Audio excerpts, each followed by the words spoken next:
Siap, saya akan menunjuk sana, saudara, untuk melakukan teknik modifikasi cuaca. Saya akan menelisiknya eksklusif.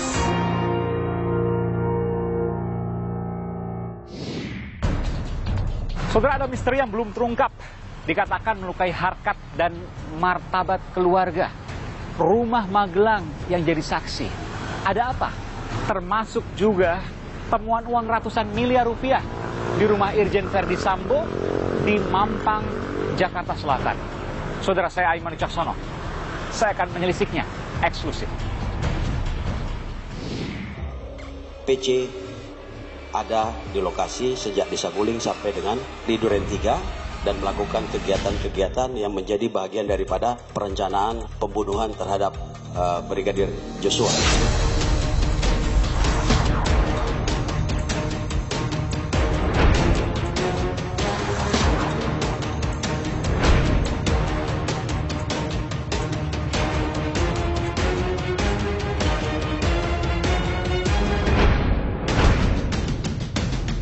Bahwa terjadi keributan antara Ibu Putri dengan Verdi Sambo di rumah Magelang. Betul. Informasinya Verdi Sambo ini telah menikah di luar undang-undang dan terkonfirmasi oleh Dirtipidum dan Kabarreskrim. Jangan-jangan Verdi Sambo juga marah karena ada hubungan khusus antara Ibu Verdi Sambo dengan Joshua. Saya tunjukkan, ada foto di mana Joshua menyetrika baju dan kemudian difoto oleh Ibu Putri. Nyonya besar ke kamar pelayan. Apakah itu mafhum? Apakah itu biasa? Apakah itu wajar? Dan pelayannya laki-laki.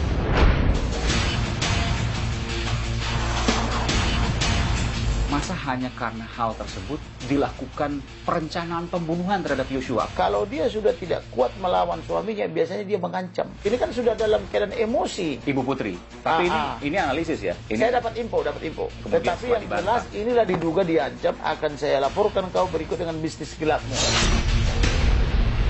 Persis di hadapan saya, ya, ini adalah rumah yang sempat didatangi oleh polisi dan dijaga oleh brigade mobil Brimob.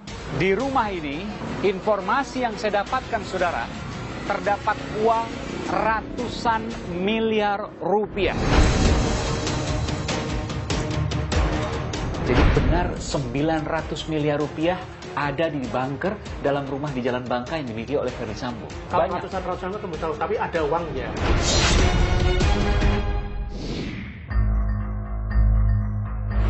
Saudara, saya berada di kawasan Jalan Bangka di Kemang, Jakarta Selatan. Dan persis di hadapan saya menunjukkan lewat kamera. Ya, ini adalah rumah yang sempat didatangi oleh polisi dan dijaga oleh brigade mobil Brimob untuk kemudian memeriksa sejumlah barang bukti yang ada di rumah ini. Informasi yang saya terima, saudara, ini adalah rumah milik orang tua dari Putri Chandrawati, istri dari Verdi Sambo, yang kemudian saya tidak tahu apakah dihibahkan atau dibeli dan lain sebagainya, dan menjadi milik keluarga Verdi Sambo. Di rumah ini, informasi yang saya dapatkan, saudara, terdapat uang ratusan miliar rupiah.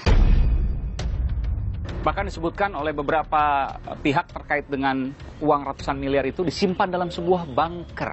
Benarkah itu? Tentu ini hal yang harus diselidiki. Yang jelas, saudara, saya mendapatkan konfirmasi bahwa benar ada uang banyak yang disita oleh pihak kepolisian dari rumah ini. Namun jumlahnya berapa, peruntukannya untuk apa, milik siapa, dan bagaimana detailnya, ini tentu yang harus diselidiki lebih dalam.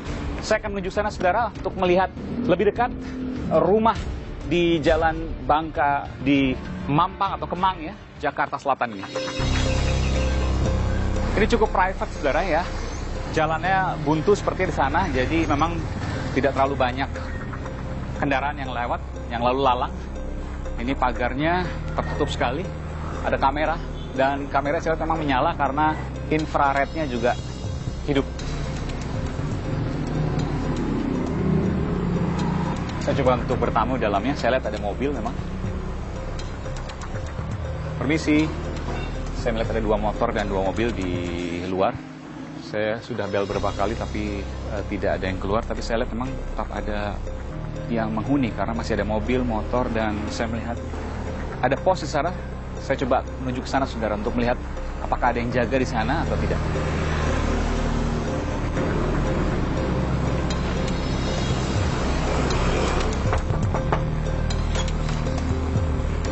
kunci, saudara, tapi ada HT, alat komunikasi HT yang di-talkie di sana.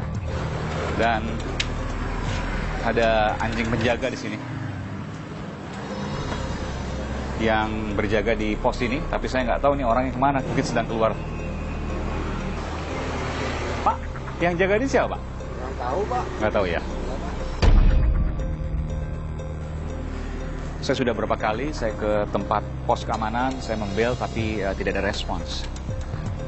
Apakah karena lepas kejadian ini? Tapi yang jelas memang kalau ada barang bukti yang diambil di sini tentu juga menjadi pertanyaan apakah kemudian tidak diberikan garis polisi. Tentu ini pihak kepolisian lebih mengetahui. Tapi informasi sekali lagi yang saya dapatkan, saudara, bahwa di rumah ini ditemukan uang dengan jumlah yang besar. Ini tentu harus diselidiki dan segera kemudian dibuka untuk transparansi terkait dengan penyelidikan dari kasus ini. Lalu saudara, apa kaitan rumah ini dengan apa yang diduga dilakukan oleh Verdi Sambo? Bagaimana pula kejadian ini bisa terjadi yang awalnya bermula dari Magelang, Jawa Tengah dan dikatakan oleh pihak Verdi Sambo melukai harkat dan martabat keluarganya. Bahwa dirinya menjadi marah dan emosi setelah mendapat laporan dari istrinya PC yang telah mengalami tindakan yang melukai harkat dan martabat keluarga yang terjadi di Magelang yang dilakukan oleh almarhum Joshua. Untuk mengetahui ini, saya akan menyelisiknya eksklusif di Aiman, saudara.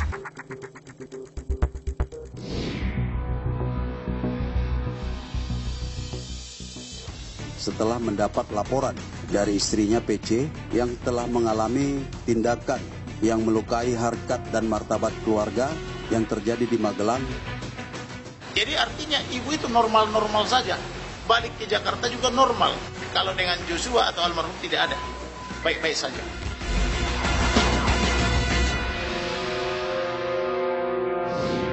Saudara, apa yang terjadi sesungguhnya di rumah Magelang? Yang dikatakan Joshua melukai harkat dan martabat dari keluarga Verdi Sambo. Saya mengupas ini. Saya mendapatkan informasi-informasi yang eksklusif. Dan saya sekarang berada di sebuah tempat yang saya akan mewawancarai penasihat hukum dari keluarga Joshua, Bung Kamarudin Simanjuntak. Terima kasih, Bung Kamarudin. Siap. Iya, sebelum kita bicara soal apa yang terjadi di rumah Magelang terkait dengan Joshua, saya ingin tahu dulu bahwa terjadi keributan antara Ibu Putri dengan Verdi Sambo di rumah Magelang. Betul. Karena Mereka ini kan ke Magelang, misinya dua. Pertama, mengurus anaknya. Yang kedua, dalam rangka merayakan hari ulang tahun perkawinan yang ke-22. Mereka pergi bersama-sama, tetapi karena di sana terjadi perkelahian atau pertengkaran mulut antara Ibu Putri dengan Pak Verdi Sambo, maka informasinya Pak Verdi Sambo itu duluan pulang, meninggalkan istrinya. Kepulangannya itu diduga untuk mempersiapkan pembunuhan terencana itu. keributannya antara Ibu Putri dengan Verdi Sambo ada apa waktu itu? Informasinya Verdi Sambo ini telah menikah di luar undang-undang, dinikahkan oleh rohaniawan dengan perempuan cantik yang sering kita sebut itu. Yang merupakan polwan itu yang sebutkan. Entah siapa itu, pokoknya berdasarkan informasi yang datang ke saya, mereka sudah menikah dan saya klarifikasi ini kepada Dirtipidum dan Dirtipideksus maupun Kabareskrim. Mereka juga mengetahui dan saya minta supaya ditangkap rohaniawan ini. Karena ini yang bikin rusak negara ini. Dikatakan bahwa mereka ini sudah lama katanya tidak harmonis. Antara Ibu Putri dengan Verdi Sambo. Dengan Verdi Sambo, sehingga ketidakharmonisan itu dipakai sebagai dalil untuk Verdi Sambo menikahi yang lain, dan sehingga rohaniawan itu mau terlibat menikahkan. Kan? Singkat cerita bahwa keributan itu terjadi karena diduga Verdi Sambo menikah lagi. Dan kenapa marah kepada Joshua? Karena diduga Joshua yang memberikan informasi memberitahu kepada ibunya. Karena itu kan Bu Putri itu kan dianggap ibunya. Gitu. Tapi pertanyaan begini, masa hanya karena hal tersebut dilakukan perencanaan pembunuhan terhadap Joshua? Apakah tidak karena terlalu kan kecil begini, soal itu? ini kan biasanya ibu ini atau kami sering sebutnya itu polisi toba. Ini adalah orang yang powernya sangat kuat. Kalau dia sudah tidak kuat melawan suaminya, biasanya dia mengancam. Polisi toba ini mengancam kalau sudah menyangkut tali air. Saya lapor kamu ya ke bosmu atau ke pimpinanmu, termasuk bisnis gelap. Kan begitu. Ini kan sudah dalam keadaan emosi. Ibu Putri. Tapi ini analisis ya. Saya dapat info. Dapat info. Mesti dikonfirmasi lagi, mesti diselidiki lagi. Nah, kalau dibuka bisnis gelap ini kan akan melibatkan banyak mafia yang selama ini mengimpor narkoba dari luar negeri dan mereka centengnya kan gitu. Tentunya masih diselidiki boleh lagi. Bisnis gelap lah ini kan gitu. Tetapi yang jelas inilah diduga diancam, akan saya laporkan kau berikut dengan bisnis gelapmu. Oke. Jangan-jangan Ferdi Sambo juga marah karena ada hubungan khusus antara Ibu Ferdi Sambo, Ibu Putri, dengan Yosua. Saya tunjukkan, ada foto di mana Yosua menyetrika baju dan kemudian difoto oleh Ibu Putri. Itu hubungan khususnya antara ibu dan anak. Anaknya?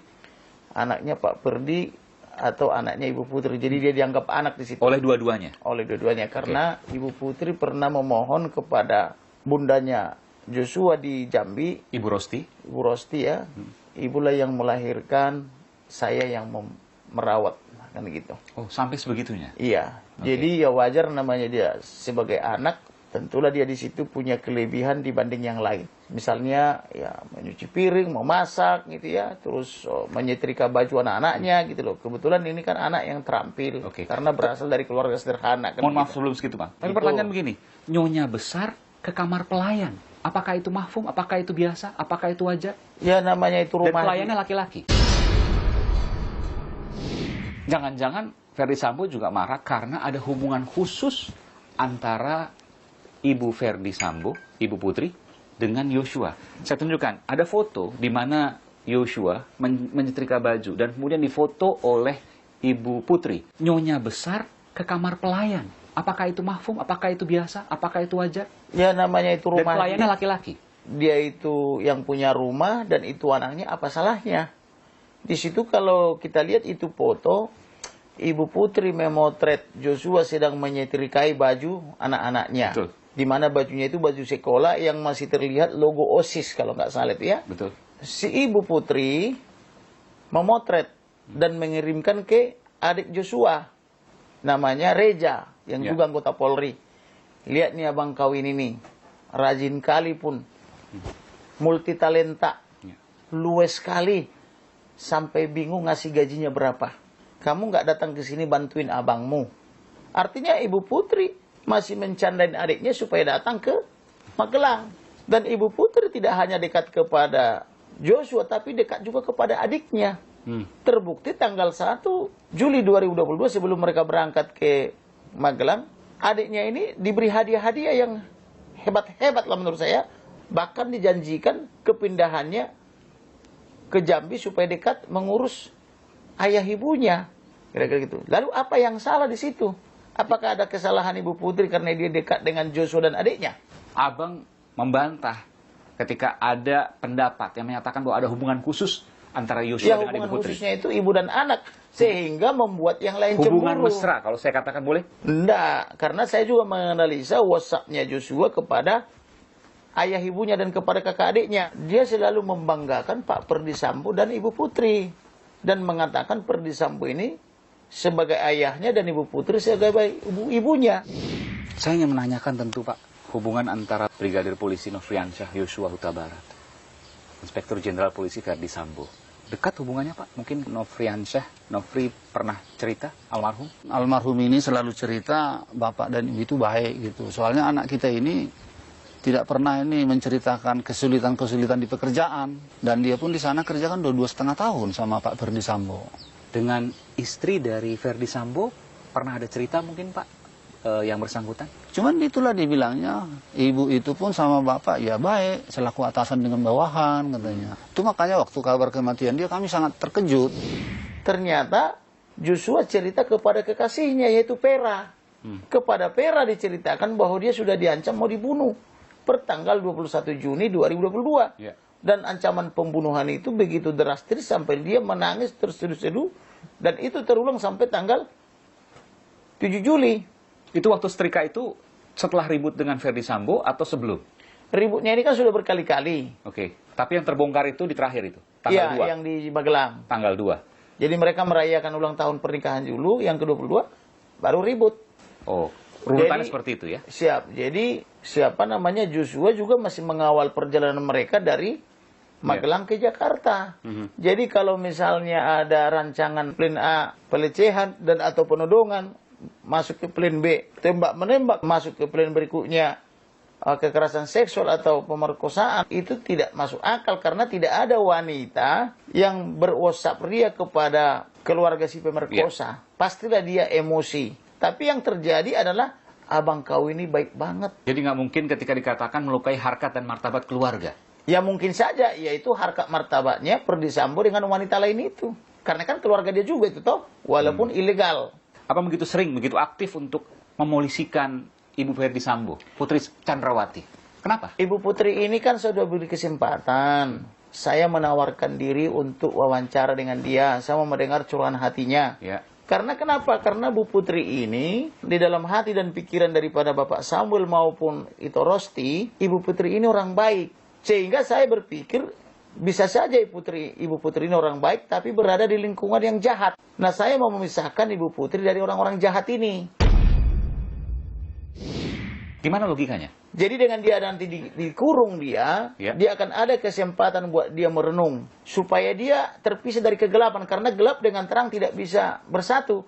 Nah di situ nanti dia akan merenung, dia akan berkata yang benar. Jadi sekarang Ibu Putri dugaannya dikelilingi oleh orang-orang gelap yang mempengaruhi dia. Betul. Dengan kemudian katakanlah ditahan, maka abang yakin bahwa akan disampaikan hal yang sebenarnya. Betul. Dan mungkin sekarang sangat mungkin Ibu Putri sangat trauma. Ya, karena Ibu Putri ini kan dia perempuan ya. Dia perempuan, tentulah dia banyak pertimbangan. Masih ada anaknya yang kecil. Masih ada anaknya yang masih diurusin. Dan itu juga pembicaraan saya dengan kabar reskrim. Karena kan saya minta dijadikan tersangka dan ditahan. Bagaimana dengan anak-anaknya?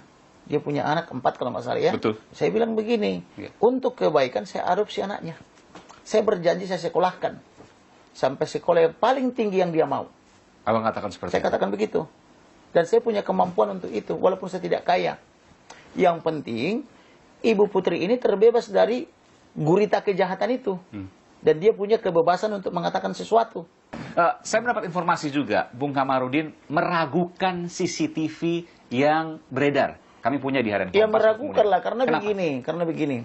Ini, saudara, informasi yang belum pernah diinformasikan sebelumnya, bahwa ada CCTV yang janggal yang kemudian beredar. Dan diduga, menurut Bung Kamarudin, adalah editan. Saya memperhatikan CCTV itu. Joshua itu, ketika dia dekat mobil, dia memakai sepatu. Ketika dia dekat pintu, dia memakai sendal. Berarti kalau kita runut dia, dari pintu dia menuju ke mobil itu, ke arah keluar itu, kan pakai sendal, atau pakai sepatu. Kecurigaannya apa? Itu video mungkin berapa bulan yang lalu, atau berapa minggu yang lalu, ketika pakai pakai kaos itu diedit, dibuat seolah-olah kejadian hari itu. Karena pada waktu hari itu, abang yakin tidak mungkin menggunakan kaos saja. Tidak mungkin menggunakan, karena informasinya kan dia pulang dari pengawalan. Kalau pengawalan seorang ajudan tentu tidak pakai kaos. Itu janggal. Janggal itu. Kita kan selalu mencari di mana pakaian daripada almarhum ketika dibantai. Curigaannya di sini bisa jadi ia meninggalnya bukan di lokasi Jakarta. Bisa jadi. Yang hebatnya lagi, setelah dikubur, ada petugas polisi yang mengantarkan ke sungai Bahar. Inilah barang-barang daripada Joshua yang ada di Saguling. Dan sepatunya bersih. Dan sepatunya bersih, tidak ada bercak darah. Padahal kakinya tertembak. Dari lipatan kaki ada rembesan darah. Kok sepatunya bersih? Kok sandalnya bersih? Artinya bukan itu yang dipakai pada saat pembantaian itu. Itu logika berpikirnya. Itu yang logika pertama. Logika kedua, berarti Joshua nyeker, dia tahu nyeker kan? Iya, tidak menggunakan alas kaki. Tidak menggunakan alas kaki dari rumah Saguling ke rumah dinas. Karena sepatunya ada di rumah Karena Saguling. sepatunya dan sendal itu yang ada di CCTV itu tertinggal di rumah bersih. Saguling. Baik.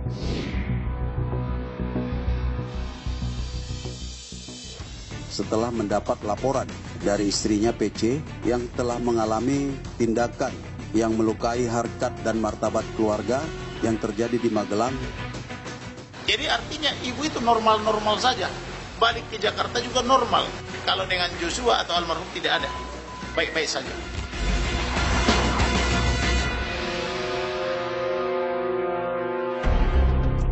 Kasus pembunuhan Brigadir Yosua masih menyita perhatian.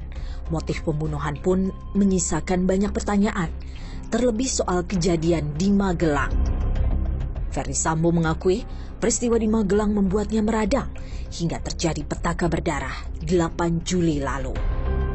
Di dalam keterangannya, tersangka FS mengatakan bahwa dirinya menjadi marah dan emosi setelah mendapat laporan dari istrinya PC yang telah mengalami tindakan yang melukai harkat dan martabat keluarga yang terjadi di Magelang yang dilakukan oleh almarhum Joshua.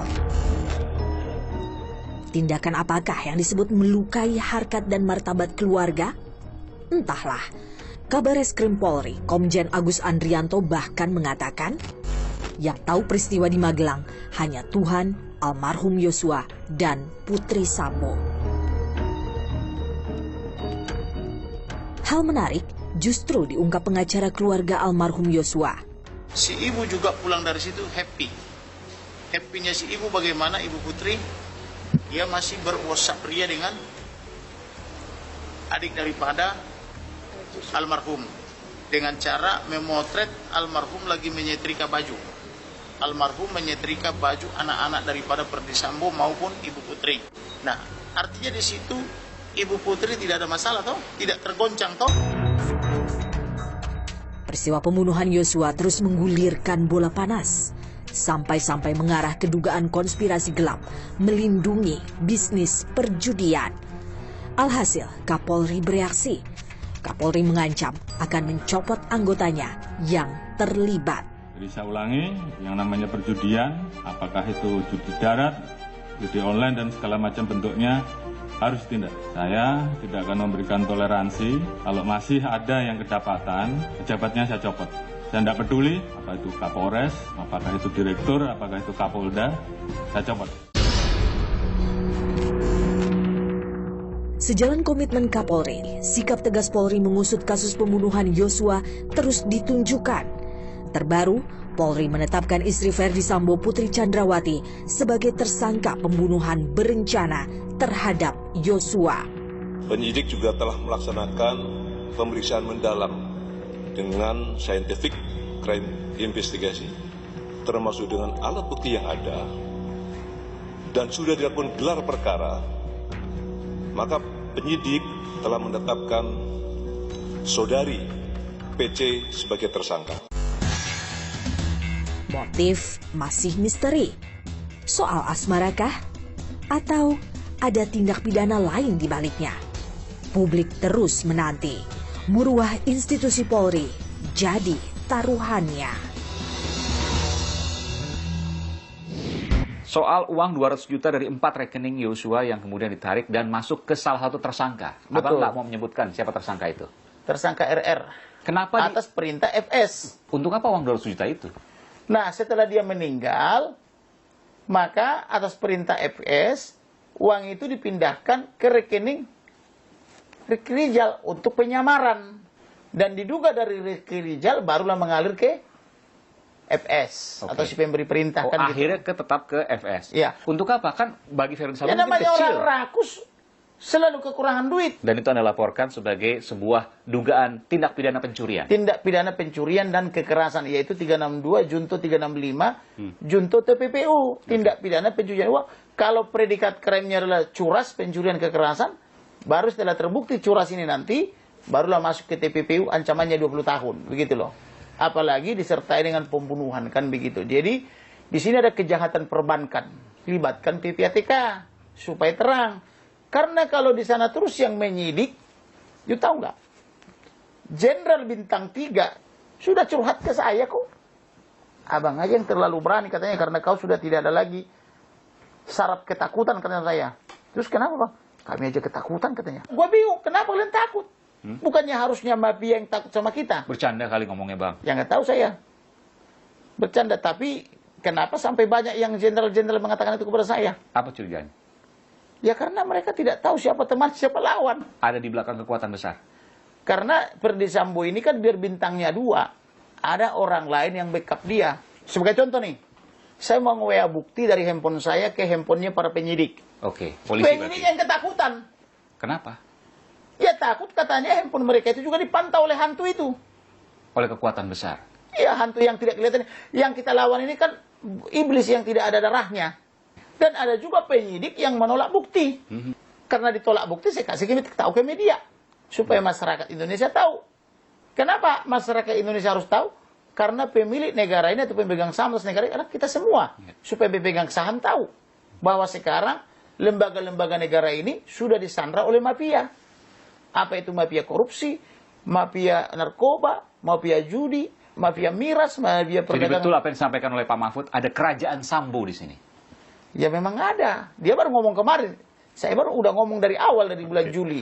Bang, soal uang ratusan miliar yang Abang sempat sebutkan, diduga mengalir ke sejumlah ajudan. Betul? Saya sudah mendapatkan itu berdasarkan laporan intelijen saya. 800 miliar sampai 1 triliun? Saya sudah mendapatkan itu dari bulan yang lalu. Waktu saya baru menangani perkara ini. Tetapi kan kita perlu bukti, walaupun informasi ke saya ini kan saya bilang 99% akurat. Karena setiap kali saya konfirmasi kan selalu benar. Ada kawan dari Bung Kamarudin yang menelpon dan saya tadi mendengarkan dan dikatakan sebagai Bung Kamarudin sebagai salah satu tokoh intelijen. Iya. Dan masih aktif. Iya. Dan saya mendengar tadi ada informasi-informasi yang memang kita belum pernah mendengarkan sebelumnya, tapi saya tidak bisa menyampaikan di sini karena perlu penyelidikan lebih lanjut, perlu verifikasi lebih lanjut. Iya. Bang, saya tanya, dari uang tadi, ratusan miliar, ini luar biasa, bahkan sampai 1 triliun. Iya. Kabarnya juga ada ditemukan di rumah Jalan Bangka. Di bulan Juli itu saya sudah mendapatkan informasi itu dari salah satu Kombes Pol. Masih aktif, dan dia mensuplai informasi itu ke saya. Dan ada juga intelijen lain juga mensuplai ke saya. Jadi baik yang masih aktif maupun sudah purnawirawan. Jadi benar ada juga purnawirawan jenderal polisi, tapi kerja di intelijen BIN misalnya. Jadi artinya bukan cuma 1-2 yang mengutarakan. Ada juga beberapa intel lain kan gitu. Dan informasi mengerucut bahwa ada banker yang menyimpan uang sebegitu banyak di rumah. Ada informasi itu. Bentuk tim independen, libatkan PPATK. Supaya ketahuan dari mana uangnya, dan kemana perginya, kan begitu. Dan Abang akan mencoba untuk membuka ini semua, walaupun mungkin ada tekanan ke Abang. Saya nggak perlu tekanan. Anak istri saya jadi bakar, hidup-hidup saya nggak takut. 2016 ketika saya membela Putri Proklamator, tahu kan? Ibu Rahmawati waktu Ibu Rahmawati. Gara-gara saya teriak apa di Komisi 3, dibakar istri saya. Baru jalan dari mobilnya warna merah saya kirim tadi. Baru jalan 400 meter, keluar komplek langsung terbakar. Hebat gitu loh. Jadi kunci nggak bisa dibuka, pintu nggak bisa dibuka itu. Gitu loh. Dan selamat ya, bersyukur. Selamat karena ada Tuhan Elohim. Tidak terluka 1 titik pun. Memang mobilnya hancur. Baik. Luar biasa. Jadi saya katakan rancangan sejahat apapun, saya sudah lolos 7 kali pembunuhan 2011. Malah informasinya calon pembunuh saya itu sudah masuk ke penjara. Saya masih hidup. Kalau kita percaya kepada Elohim, apapun rancangan kejahatan nggak bakal kena. Dan Abang akan terus konsisten untuk mengawal ini. Terima kasih Bung Kamarudin Simanjuntak, pengacara dari keluarga Yosua, yang terus bersuara dan tidak akan mundur. Untuk keadilan emang. Siap ya.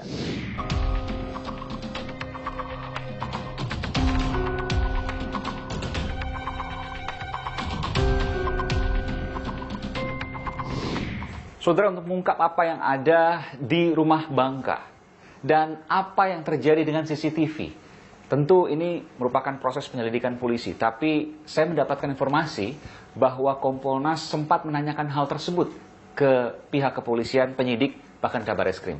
Saya bersama dengan Bung Albertus Wahyu Rudanto, salah satu komisioner Kompolnas. Bung Wahyu, terima kasih. Selamat siang, Mas Iman. Ya, jadi benar 900 miliar rupiah ada di bunker dalam rumah di Jalan Bangka yang dimiliki oleh Ferdy Sambo.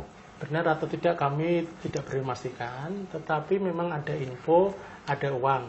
Jumlahnya berapa, apakah uang itu ada kaitannya dengan pembunuhan, dan sebagainya kita belum tahu. Tunggu sebentar, jadi ada uang benar? Ada uang benar. Dalam bentuk dolar Singapura? Itu kami belum tahu. Karena detailnya belum tahu? Belum tahu. Justru itulah menggelitik kami untuk mendalami, karena sekarang kan isu sudah liar kemana-mana.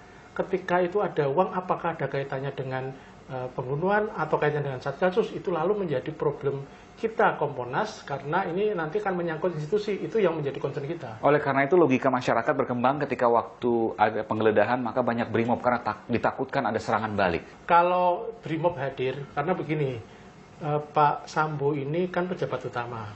Kemudian kasusnya ini menjadi atensi publik. Itu sudah melakukan protap dari Polri untuk ada pengamanan khusus. Dan pengamanan khusus itu yang punya kualifikasi adalah Brimob. Sehingga Brimob didatangkan. Informasi yang beredar di sana ada pasukan liar yang kemudian mencoba untuk melakukan perlawanan. Tidak ada. Justru yang terjadi adalah antisipasi sehingga pada hari itu, hari Sabtu sebelum Pak Sambo dimasukkan ke Papua, memang ada pengamanan khusus di Mabes, kemudian pengamanan khusus di tempat para pejabat-pejabat bintang 3, karena kan sempat ada isu. Isu itu benar atau tidak tahu. Tetapi sampai kemudian Pak Sambo dipindahkan ke Rutan, ke Rupat, tidak ada persoalan. Oke, jadi tidak ada perlawanan. Tidak ada. Dan Kompolnas nggak seperti dulu ya, nanti akan direvisi lagi nih pernyataannya. Oh, tidak. Paling tidak menurut apa yang saya amati. Saya sedikit kembali ke rumah Jalan Bangka. Jadi rumah di Jalan Bangka adalah rumah milik keluarga dari Ibu Putri. Yang apakah sudah diberikan kepada atau dihibahkan kepada keluarga Verdi Sambo atau tidak, nggak ada yang tahu. Yang kami tahu itu rumah keluarga. Ibu Putri. Statusnya apakah sudah dibahkan tidak, itu kami tidak tahu. Karena pertama bukan kewenangan Kompolnas, kemudian kedua kami memang tidak mendalami itu. Tetapi kalau nanti itu terkait dengan kasus ini, terkait dengan persoalan institusi, tentu kami akan dalami. Kalau selama ini kami nggak sampai ke sana. Di mana uang itu sekarang? Itu tanyakan ke Kabareskrim. Artinya sudah dilakukan penyitaan? Ya, biasanya kalau di dalam kegiatan-kegiatan seperti itu, hal-hal yang perlu diamankan dalam rangka pengaman barang bukti, itu kewenangan dari penyidik. Di mana uangnya, kemudian berapa, saya kira penyidik akan lebih tahu pasti. Oke, ketika kemudian ada uang yang entah jumlah berapa yang disebutkan sebelumnya, misalnya ratusan miliar rupiah, artinya benar bahwa apa yang disampaikan oleh Pak Mahfud, ada kerajaan Sambo. Dan melibatkan tidak hanya di orang dalam internal kepolisian, oknum tapi juga pihak luar yang besar. Itulah yang menjadi concernnya Kompolnas dalam ini statement Pak Mahfud, bahwa ada persoalan di organisasi ini. Karena kita melihat kekuatan Pak Sambo sampai bisa mengorkestrasi sekian banyak orang. Tidak biasa. Ya, ada Bareskrim, ada Polda, ada Polres, ada Propam. Lapor bahkan? Lapor, ini sesuatu yang sangat luar biasa. Sehingga Pak Mahfud dengan pengalamannya beliau membuat kesimpulan. Seperti yang disampaikan beliau di publik. Nah, saya kira ini menjadi hal yang harus kita atensi karena ini berbahaya untuk institusi kalau itu benar dan itu sampai mengganggu institusi. Dan itu tidak hanya di dalam, oknum di dalam, tapi juga sampai keluar dan melibatkan mungkin oknum-oknum besar yang luar biasa. Bukan sampai keluar, tetapi tidak mungkin kalau itu hanya oleh internal. Pasti ada eksternal kepolisian. Sehingga Kompolnas melihat ini benalu. Karena itu rekomendasi kita, benalu ini harus diamputasi. Diamputasi? Diamputasi. Potong, buang? Iya, itulah kemudian kita bersurat ke Bapak Kapolri dan sudah ditandatangani oleh Pak Mahfud sebagai ketua. Kita mengusulkan sidang etik dulu, kemudian diputuskan segera mungkin, baru ini pidana jalan. Dan rekomendasi kita adalah hukuman tertinggi dalam sidang etik yaitu PPDH. Pemberhentian tidak dengan hormat alias pemecatan. Terkait dengan ini ada 2 CCTV yang dua-duanya ini memiliki waktu yang hampir bersamaan. Di mana Brigadir Yosua menggunakan sepatu dan satu lagi Brigadir Yosua menggunakan sendal. Ada dugaan bahwa visual ini, CCTV ini adalah CCTV hasil rekayasa. Kompolnas melihat bisa ya, bisa tidak. Oleh karena itu Kompolnas mendesak agar secara saintifik itu dibuktikan dengan ahli forensik digital. Tapi saya tanya dulu, Kompolnas sempat mendengar bahwa ada dugaan rekayasa dari gambar-gambar di CCTV ini? Kami mendengar dari publik. Dari publik? Dari internal dalam? Belum, justru ini kami harus klarifikasi, kemudian penjelasan dari dalam melalui Kadihumas, Kapolri beritanya saintifik. Maka yang harus dilakukan adalah nanti ahli digital forensik harus jujur.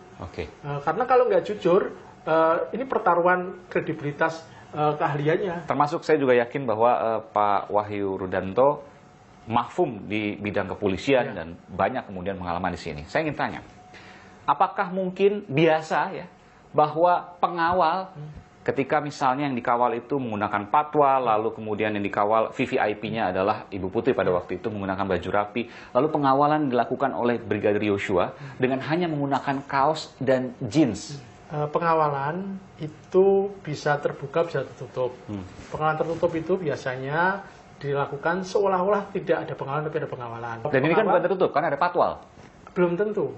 karena Artinya? patwal ini pada pejabat utama bisa digunakan untuk dalam rangka mungkin memperlancar perjalanan sebagainya. Semacam protokoler untuk ini. Tapi pengawalan tertutup kan nggak mesti dengan seragam terbuka, maksudnya nggak mesti dengan seragam, bisa juga dengan safari hitam-hitam atau safari coklat dan lain sebagainya. Itu yang saya kira perlu dikonfirmasi dan kami akan tanyakan ke penyidik karena konteksnya ini kan konteks protokoler. Meskipun itu janggal sesungguhnya karena menggunakan kaos dan jeans. Janggal karena biasanya ketika pengawalan tertutup kita menyesuaikan dengan yang dikawal. Minimal dengan safari dan lain sebagainya. Kenapa saya tanyakan ini? Karena ini terkait dengan tadi sepatu, sendal, dan kemudian kaos. Jangan-jangan itu adalah visual atau video yang diambil jauh sebelumnya, bukan pada saat hari kejadian. Itu mungkin terjadi. Ya karena itu ahli forensik harus jujur. Karena ahli forensik kan bisa memastikan video itu asli atau tidak, video itu diedit atau tidak, itu bisa. Dan jangan sekali-kali lagi membuat rekayasa kebohongan. Ketika itu dilakukan lagi, maka trust Polri akan semakin jatuh lagi. Jadi kejujuran ini menjadi utama. Kejujuran menjadi utama dan itu harus dibuka segera dari hasil penyelidikan secara berkala. Sehingga publik tidak bertanya-tanya dan ada informasi yang lebih cepat publik ketimbang penyidik. Jangan sampai terjadi seperti itu. Era sekarang ini sudah era yang tidak bisa ditutupi. Saya kira ini harus dipahami oleh semua saja. Jujur, terbuka, karena semua tidak bisa ditutup lagi sekarang. Baik, terima kasih Bung Albertus Wahyu Rudanto, Komisioner Komisi Kepolisian Nasional telah memberikan informasi di program ini. Salam sehat selalu untuk semua. Salam sehat selalu. Saudara, untuk mengupas lebih dalam, saya sudah bersama dengan Ketua Masyarakat Hukum Pidana dan Kriminologi Indonesia yang juga merupakan pakar tindak pidana pencucian uang dari Universitas Trisakti, Mbak Yenti Garnasi. Selamat sore, sehat selalu. Selamat sore, Mas Aiman. Sehat selalu juga. Sehat selalu juga. Informasi terbaru, Mbak Yenti, bahwa ada uang, nggak tahu jumlahnya, tapi banyak sekali, ratusan miliar, ada yang menyebutkan 800 miliar, ada yang menyebutkan 900 miliar, bahkan ada yang menyebutkan 1 triliun rupiah, berada di rumah Verdi Sambo di Jalan Bangka. Nggak tahu punya siapa, nggak tahu peruntukan untuk apa, meskipun sebuah tanda tanya besar. Apakah seorang Kadif Propam punya uang sebanyak itu wajar? Harus lihat ya, kalaupun itu wajar masuk tidak dalam LHKPN gitu kan. Nanti kalau dia masuk ke LHKPN dia akan nampak ketidakwajarannya. Meskipun informasinya lama tidak melaporkan LHKPN, jadi pasti tidak dilaporkan soal itu. Apalagi tidak dilaporkan. Kenapa tidak dilaporkan? Nah, oleh karena itu harus kita lihat, kita dalami. Kalau itu uang itu ada berarti kan cash, ya kan? Tapi kan cash itu kan akan berkaitan dengan yang memiliki rumah itu, ya kan? Oleh karenanya sudah selayaknya lah kalau PPATK pun mendalami rekeningnya yang bersangkutan gitu. Bahwa ini sebuah pertanyaan besar, ini sebuah tanda tanya besar, iya. Apalagi dikatakan disimpan dalam sebuah bunker di rumah keluarga Irjen Verdi Sambo yang sebelumnya dimiliki oleh orang tua dari Putri Chandrawati yang mungkin sudah namakan. Saya tidak tahu tentu soal ini, tapi yang jelas saya datang ke rumahnya, rumah itu terkesan memang masih ada penghuninya dan belum digaris polisi. Apakah perlu digaris polisi, Mbak Yenti? Kalau itu memang ada apapun yang masuk salah satu alat bukti di situ, sebaiknya ya seperti itu untuk mengamankan. Kalau tidak aman, salah loh nanti kalau hilang. Sebetulnya kan polis lain itu adalah suatu alat untuk negara, dalam hal ini penegak hukum polisi, untuk menjaga bukti-bukti yang ada di situ supaya tidak semua orang boleh masuk, supaya tidak ada kehilangan. Nah ini kan harus dipahami seperti itu. Bahkan bukan hanya soal uang, kabarnya juga ada barang bukti lain yang kemudian sempat disimpan dalam rumah tersebut. Tentu ini menjadi pertanyaan dan nanti tentu juga wajib ditanyakan ke pihak yang berwajib. Jangan sampai kasus di Duren 3 terulang yang kemudian terlambat menggaris polisikan di rumah tersebut. Mbak Yenti, tentu saya harus bertanya juga terkait temuan saya bahwa ada dugaan ya CCTV yang beredar yang sempat ditayangkan oleh sejumlah media termasuk harian Kompas, bahwa CCTV tersebut adalah CCTV hasil rekayasa. Sebagai Ketua Masyarakat Hukum Pidana dan Kriminologi, apa pendapat Anda soal ini? Karena itu merupakan CCTV yang diberikan ke Komnas HAM, kemudian juga menjadi proses penyelidikan terkait peristiwa yang luar biasa menjadi perhatian masyarakat. Memang kemudian terjadi bahwa yang sekarang sedang menjadi alat bukti adalah CCTV hasil rekayasa lagi, gitu kan ya. Ya tugas yang lebih beratnya adalah mencari CCTV yang original tadi. Dan itu mudah bagi kepolisian untuk mengetahui. Mudah, harusnya mudah. karena punya alat banyak, saksi ada. Itu mudah sekali harusnya. Tinggal sekarang adalah polisi, Barreskrim kita jaga integritasnya, kita jaga pertanggungjawabannya terhadap bangsa Indonesia untuk menyelamatkan institusi Polri. Kemudian isu yang beredar bahwa ini terkait dengan uang yang sangat besar, bukan hanya di oknum internal kepolisian, tapi juga mafia-mafia di luar sana. Ya, iya, kan hukum equality before the law. Semua orang sama di muka hukumnya. Sekarang tinggal kita mau bagaimana nih terhadap praktek berhukum di Indonesia. Itu dikembalikan kepada kita melalui penegak hukumnya dan melalui kemauan politik dari pemerintahan Pak Jokowi ini. Dan mekanisme anti pencucian uang, katakanlah PPATK, itu mampu untuk membongkar ini semua dan mengetahui ini semua? Mampu. Jadi PPATK itu nanti kan akan ada hasil analisis PPATK dan itu kemudian nanti diserahkan kepada Barreskrim dalam hal ini. Barreskrim itu yang akan lebih mendalami bahwa dari LHA dari PPATK tersebut itu kan nanti akan kemana-kemana sehingga justru Barreskrim akan mengembangkan. Siapa tahu ada orang-orang yang menerima atau mengirimkan dari catatan rekening koran atau bahkan cash itu menjadi tersangka-tersangka berikutnya. Ya supaya kita bersih betul lah. Gitu. Kita cermati bersama-sama. Terima kasih Ketua Masyarakat Hukum Pidana dan Kriminologi Indonesia yang juga pakar dari tindak pidana pencucian uang Universitas Trisakti Jakarta, Mbak Yenti Garnasi. Selamat sore, sehat selalu Mbak Yenti.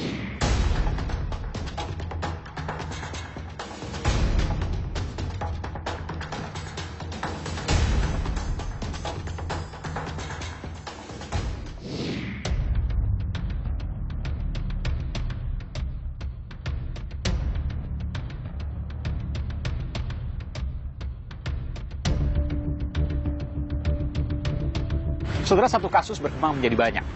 Pembunuhan, suap, hingga pencurian. Belum lagi ada puluhan perwira polisi yang diperiksa dan akan terus berkembang. Semua dikatakan untuk keadilan. Tapi satu hal yang harus selalu jadi pegangan. Keterbukaan. Agar selalu objektif penyelidikan. Saudara, saya Aiman Wicaksono. Salam.